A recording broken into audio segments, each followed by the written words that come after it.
Assalamualaikum warahmatullahi wabarakatuh. Kita masih lagi dalam bab 4 iaitu jadual berkala unsur. So hari ini kita akan masuk subtopik baru 4.5 unsur dalam kumpulan 17. Awak semua boleh refer buku teks muka surat 92 hingga 95. Sekarang kita lihat pula unsur-unsur yang terdapat dalam kumpulan 17. Unsur-unsur kumpulan 17 terdiri daripada fluorine, chlorine, bromine, iodine, astatin dan juga tennessine. Kegunaan unsur kumpulan 17. Kita lihat unsur yang pertama, klorin. Klorin digunakan di dalam peluntur. Selain itu, klorin juga digunakan untuk mengekalkan kimia air kolam renang, di mana air dirawat menggunakan klorin untuk membunuh bakteria. Unsur yang seterusnya adalah bromin. Bromin merupakan antara bahan yang digunakan di dalam pemadam api. Manakala iodin pula sebagai disinfektan. Jika kita lihat jadual berkala unsur, unsur-unsur kumpulan 17 adalah unsur bukan logam. Malahan, unsur-unsur kumpulan 17 disebut ataupun dikenali sebagai halogen. Apa itu halogen? Halogen diambil daripada perkataan Greek iaitu hal yang bermaksud garam dan gen yang bermaksud untuk membentuk. Kedua-dua perkataan ini digabungkan dan membawa maksud pembentuk garam. Merujuk kepada fakta, halogen membentuk garam apabila bertindak balas dengan logam. Molekul halogen wujud sebagai molekul dwi-atom kovalen dengan formula X2. Sebagai contoh, F2, Cl2, Br2 dan iodin 2. Oleh itu, mereka mempunyai petala terluar yang penuh. Selain itu, unsur-unsur kumpulan 17 mempunyai takat lebur dan takat didih yang rendah. Malahan, unsur-unsur ini juga merupakan penebat arus elektrik dan konduktor haba yang lemah. Sekarang kita lihat perubahan sifat fizik menuruni kumpulan 17. Awak semua boleh refer buku teks muka surat 93, jadual 4.6, sifat fizik beberapa unsur kumpulan 17. Melalui jadual 4.6, apa yang dapat kita simpulkan adalah apabila menuruni kumpulan 17, keadaan fizik halogen berubah pada suhu bilik daripada gas bertukar kepada cecair dan akhirnya pepejal. Unsur klorin adalah gas, manakala bromin adalah cecair dan iodin adalah pepejal. Seterusnya kita lihat pula ketumpatan. Menuruni kumpulan 17, ketumpatan bertambah. Ini kerana jika kita lihat unsur klorin ketumpatannya adalah 0.0300, manakala bromin pula 3.11900 dan iodin 4.95000. So, daripada situ kita dapat lihat ketumpatan menuruni kumpulan 17, ketumpatannya bertambah. Hal ini disebabkan oleh jisim atom semakin bertambah.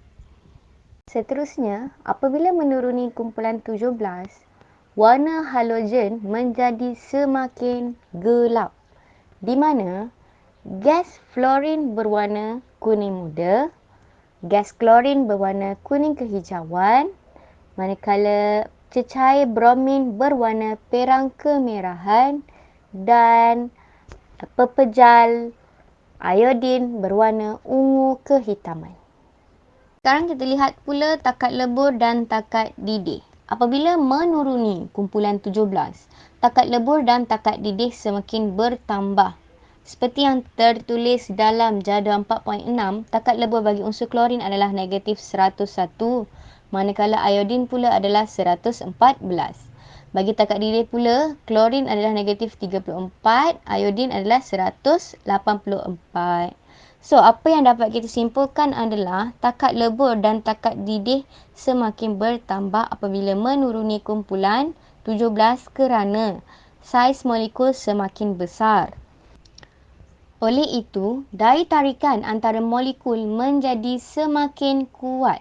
Seperti rajah di atas, Daya tarikan antara molekul bagi gas adalah lemah, manakala daya tarikan antara molekul bagi cecair kuat dan daya tarikan antara molekul bagi pepejal pula adalah sangat kuat.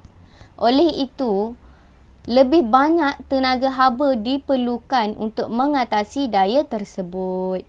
Kita lihat pula sifat kimia bagi unsur kumpulan 17. Semua atom unsur kumpulan 17 mempunyai 7 elektron valens. Halogen menunjukkan sifat kimia yang sama. Seperti rajah di bawah, susunan elektron bagi atom klorin adalah 287. Ini menunjukkan susunannya tidak stabil, di mana dia memerlukan satu elektron untuk mencapai susunan elektron yang oktet yang stabil. Oleh itu, atom klorin akan menerima satu elektron untuk mencapai susunan elektron oktet yang stabil dan membentuk ion bercaj negatif 1. Kita panggil dia sebagai ion klorida. Ini kerana ion halogen adalah, nama dia adalah halida. So, apabila dia menerima satu elektron, nama dia akan bertukar, di belakangnya akan bertukar menjadi ida. So, apabila dia menerima satu elektron, namanya akan bertukar menjadi fluorida, klorida, bromida dan iodida.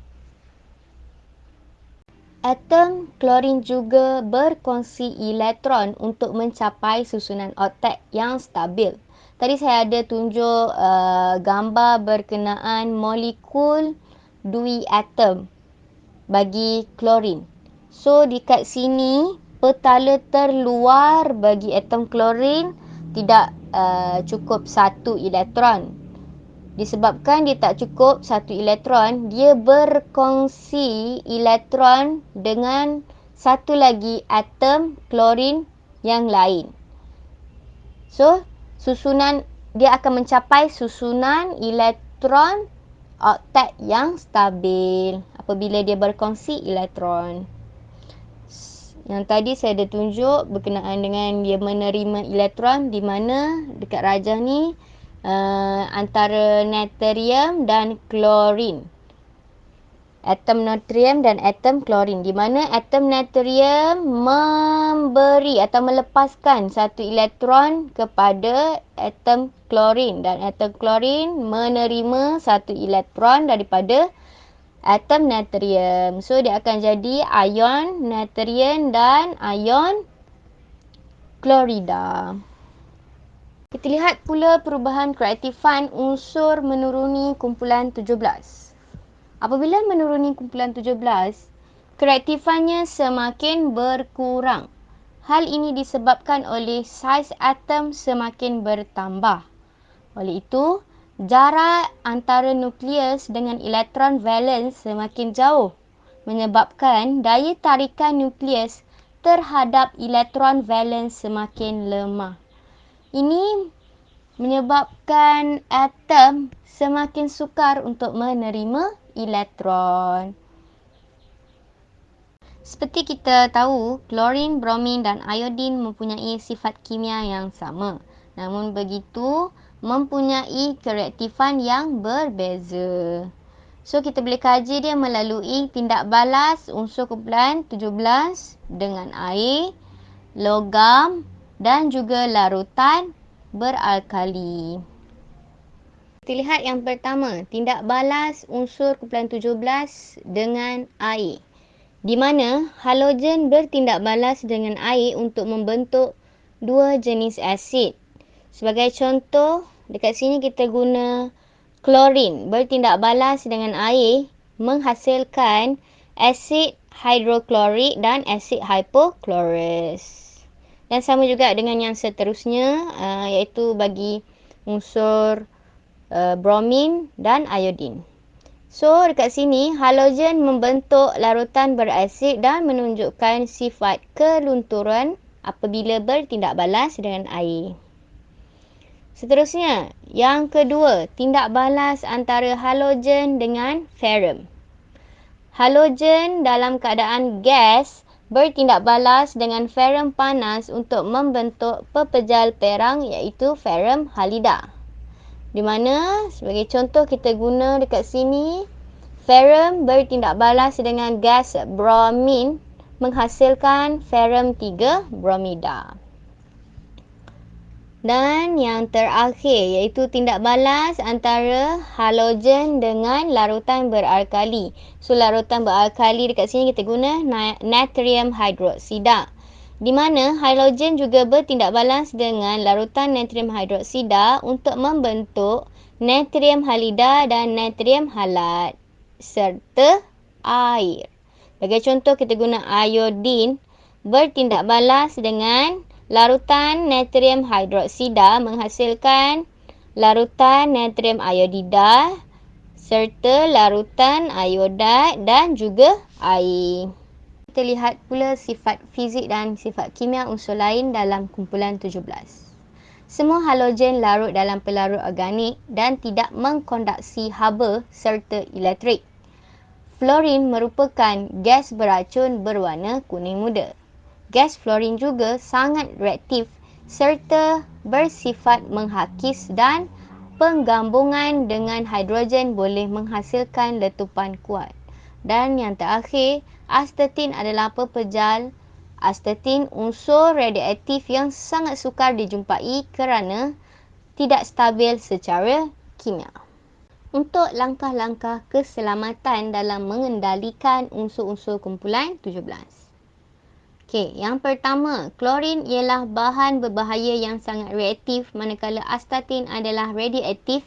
Jadi halogen ini tidak digunakan di sekolah. Namun begitu, gas fluorin, gas klorin, wap bromin dan juga wap iodin didapati beracun. Oleh yang demikian, kita harus mengendalikannya di dalam kebut wasap dengan memakai cermin mata keselamatan dan juga sarung tangan.